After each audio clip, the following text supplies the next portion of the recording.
Hey, welcome back to lesson 2. So just to recap, there's some important things to understand about values. One, they're not static. Values can change as we evolve and change. And that often comes about when we realize that values yield results when we act and align with them. So if we really value money and we act on that value, chances are we're going to make a lot of money. Or if we value opportunity or we value competition, especially we value competition, we value being the best, then likelihood we're going to try really hard in our lives to be the best, and we're going to be a competitive person because that's important to us. So that's going to yield a result in our lives. And where self-awareness comes in is seeing if the results we're having in our lives is misaligned with what we truly want. And if that's the case, we need to look and see, what are we acting on? Are we acting on our biological biases, our impulses to avoid pain, pursue pleasure, and conserve energy? Are we looking to massage our ego, our pride? Are we comparing ourselves to others? And so working really hard to improve that image? Or do we have existential crises we're afraid of or catastrophizing? If we don't work that extra hour, or if we don't work super hard, we might miss that promotion. All these fears can tie in and really help unbalance or imbalance our lives. So that's why we start with values, and we're going to do a couple exercises now to help you uncover what yours are. As we go, we're going to do a couple exercises, and you can find these exercises in your packet. This is the first exercise.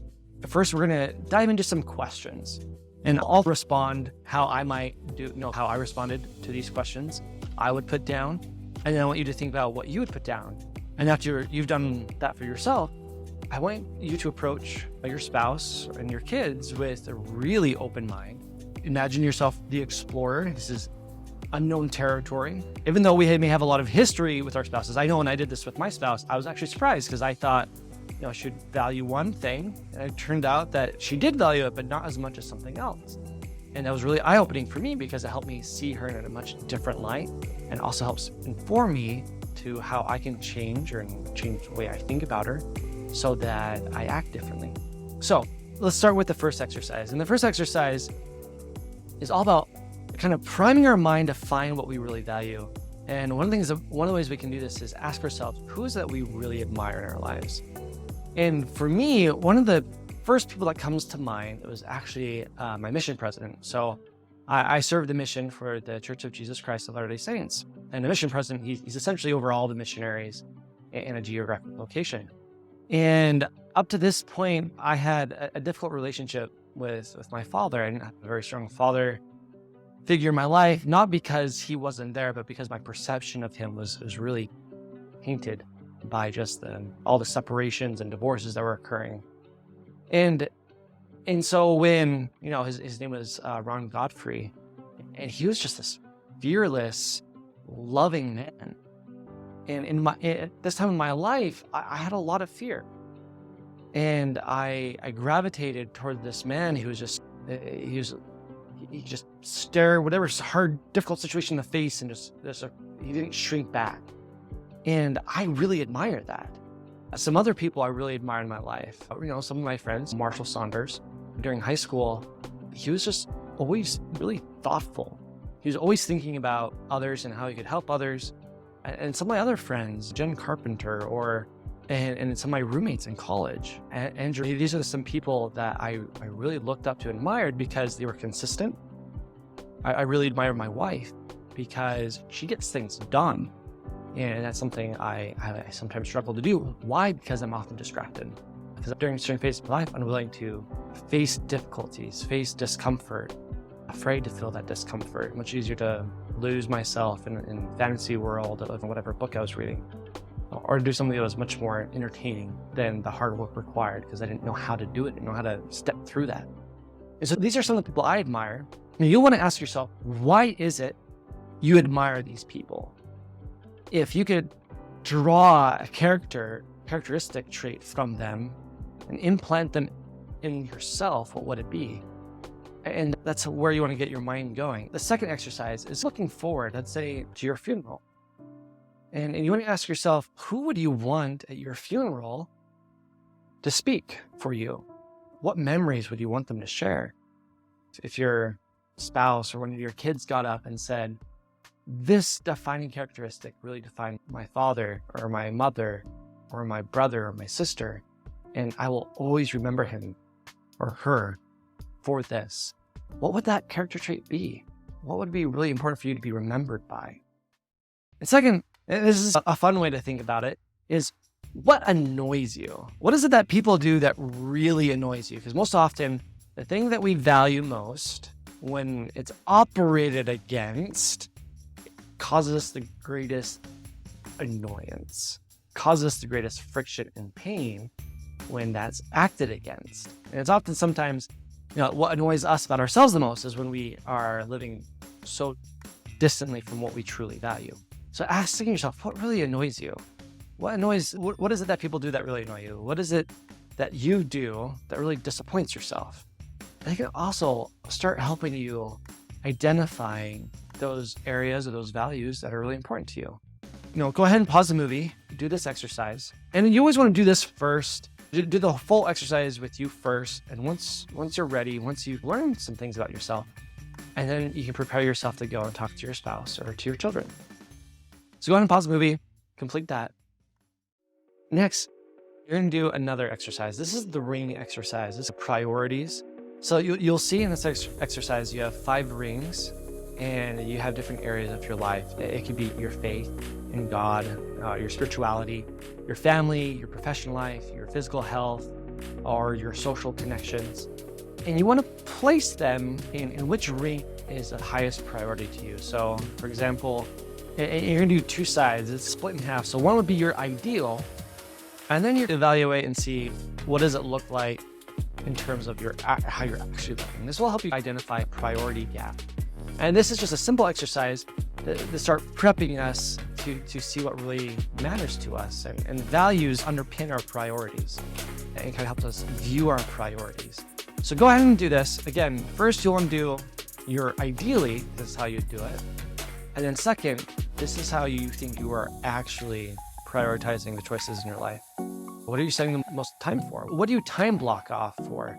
If it comes to choosing one or the other, which is it?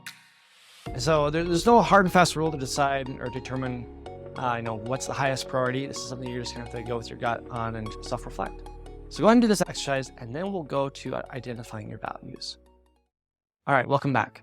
What you now should have is you should have your priority circles, and half of it should be your ideal and half of it should be what you think you're actually doing. And this should start to begin to help you see your own kind of priority or value gap in your own life. And this is really crucial because it will start to give you an idea of how you can begin to look for change, or how or where you need to start looking for change. And the goal of this is really just self-awareness. You don't want to judge yourself. It needs to be completely neutral. And so once you've done that, now it's time to look at the values. Now this is a long list of values. And what you want to do is, as you go through each value, you may need to have a dictionary to Google nearby. So if you're not really sure what it means, look it up. I had to on several of them. And you just rate it 1 to 5. 1 meaning least important, and 5 is most important. And you want to go through and score all these values, just annotate there on the side, or make a list on your phone. And what you're really looking for is the values that you would rank most important in your life.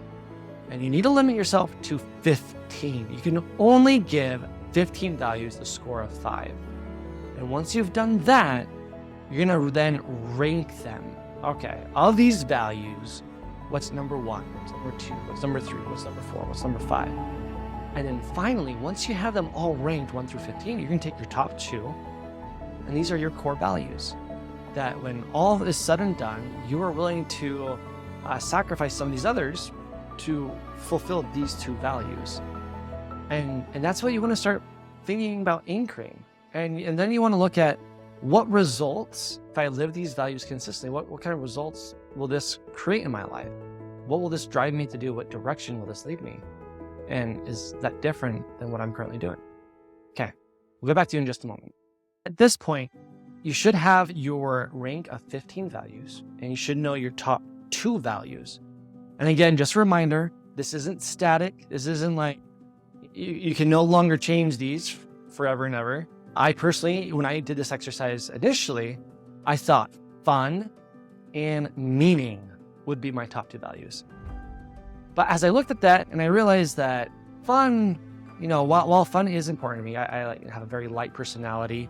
I enjoy variety and novelty. And while that's important to me, I realize that that's not what I want to be most important to me. That really what I value most of all is my faith. And second, growth. I want to do things and anchor to things that will help me grow as a person, grow as an individual, and always be improving and becoming a better person. That is just something that's really meaningful to me. And I love growth stories. I love any story about someone who's weak who becomes strong, or just any kind of that narrative. And I've evolved through that where I've identified faith and growth as my two core values currently. And that's something that you can, again, choose for yourself. Look at the results, look at the direction, look at what this would mean if you embody these two values. And that's what this next section is all about, is you're gonna look at how can you build your own personal culture, adjust the way you view the world. How do you live these two values? So we're gonna be going over that in just a minute after you've identified these are the two values, and then we'll move on. Okay, so next what you wanna do is individually, this is again, it's still individual, you're gonna look at how you can anchor yourself to these two values. And so there's a list of questions in the worksheet of how you may use these values to rethink how you look at your past mistakes. So for example, one of the things that I perhaps viewed as a mistake in my life is my wife and I were, again, we're Latter-day Saints, and generally speaking, you get married in the temple. And we weren't ready to get married in the temple when we were married. And so that caused me a lot of shame and sorrow and just discomfort for a long time. And once I anchored to faith and growth, I can look at that experience, not from shame, but I can look at it from a period of, this was an incredible growing period for me. I have learned so many incredible lessons from this experience, and it's helped me anchor my faith to Jesus Christ, that no matter what mistakes or perceived failures or weaknesses we have in life, we can trust him. And that's just for me personally. Whether or not you're a religious person, these values can still hold incredible power to rewrite the stories that we tell ourselves in the past when they don't serve us. You may also think about traditions and rituals you can use to strengthen this value. So for example, in my own personal life, again, faith, I have rituals of prayer. I have traditions of Christmas and Easter and all these things that help reinforce my faith in Jesus Christ.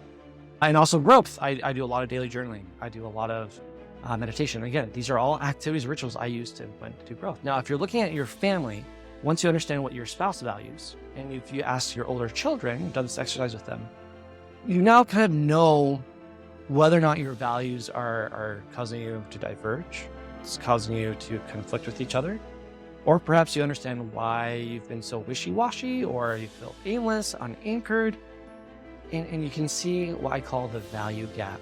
And you start building a value bridge when your values are either competing with each other in conflict or diverging. What it is, you need to come up with a set of values that you can all agree on. They're like, all right, our family unites around these values. We all have our personal values. We're all different instruments in the orchestra, but these values is the maestro. These are the conductor that helps organize and order all of our voices so that we're in harmony rather than in conflict. What does that look like? You can all go around and ask each other, what's a value that's important to you that you think your family should be based on? And this is where I'm going to say some values are better at unifying people than others. Values of humility, forgiveness, kindness, caring, curiosity, love, unity.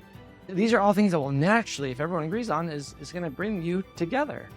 Now, that's not saying that you can't unify over like a competition. No, there's a lot of families that are sport families and they are all really bond together and they all do that together because that's something they all value and they enjoy doing that together. But you notice that there's maybe sports and competition, but there's also that kind of family orientedness as well. And so you want to look at values together as a family, that if the end result, what you want is to be together and to be unified, what values can unite you? And that may mean that those values may trump in certain circumstances your own personal values. And so in my family, we identified the value of kindness, of gratitude and resiliency. So we say, Nearies are kind, Nearies are grateful, Nearies can feel hard things. And so to support your family values, you may want to look at coming up with a mantra, a motto. Our family mascot is the honey badger because he's super resilient. Honey badger don't care. As I'll say that we don't care. It's an animal that's just super resilient and something the kids can get behind. So that's something you may want to consider is come up with a family mascot, come up with a family motto, affirmations that help support these values. And then you want to look at your traditions. These are things like more like events, the kind of one-time events around the year is what I'd say a tradition is. Like, what do you do for holidays? What do you do for birthdays? Those are traditions. And rituals is something that's a little more routine, day-to-day, week-to-week that you can do. So for instance, list the value, and then you can list the traditional ritual next to it. And this is just an opportunity to brainstorm with you to start building this culture around your values that will give you identity, confidence. It'll reduce the overwhelm in your lives because you know what to say yes to, you know what to say no to, and it gives all your family identity and purpose and meaning because you're all united around it. That's one of the beautiful things about doing this when you have a shared set of values, or to anchor to when it's time to face something uncomfortable, or what to anchor to when it's time to make a difficult decision. These values, when you set up a set of shared values, even if maybe both you and your spouse decide what's best for you is to separate or to divorce, what values can you hold to that can make it easier on the whole family? I have my father and mother-in-law have one of the most cordial relationships, and they're divorced. And he just paid for his ex-wife's garage to be completely redone. Surprised her with it. She and a stepmother-in-law are really good friends. And so there's some values. There's values of respect and being cordial with each other that really help the whole entire family to heal. So just consider that there's some possibilities there, even if your spouse are separating, or if you already have separated. That is some options you can talk around. You can still ask your spouse what's important to them. Because if you're continuing in pain, continuing holding grudges, what's that result for you? And so there's some food for thought there for you. And if you're a blended family and you have two different traditions, two different cultures, oftentimes what you're going to have is they're going to compete. Those two identities are going to fight for each other for survival. And what you're going to need to do is create a new identity that everyone can feel a part of. And so that may mean letting go, may mean change. But the result is you want to have meaningful, healthy relationships. Maybe time to create a new sense of identity, new culture based on a new set of shared values. What this is going to do for you is it can give you a foundation for your vision. And that way, you're going to all be moving in the same direction. Whether that direction is separation, new identity, transforming, a change. This is what we did in the past. This is old us. This is new us. And that's why this is so important. Really excited for us to move on to module 2. You've done great. Do your homework. And I'm looking forward to the group coaching call.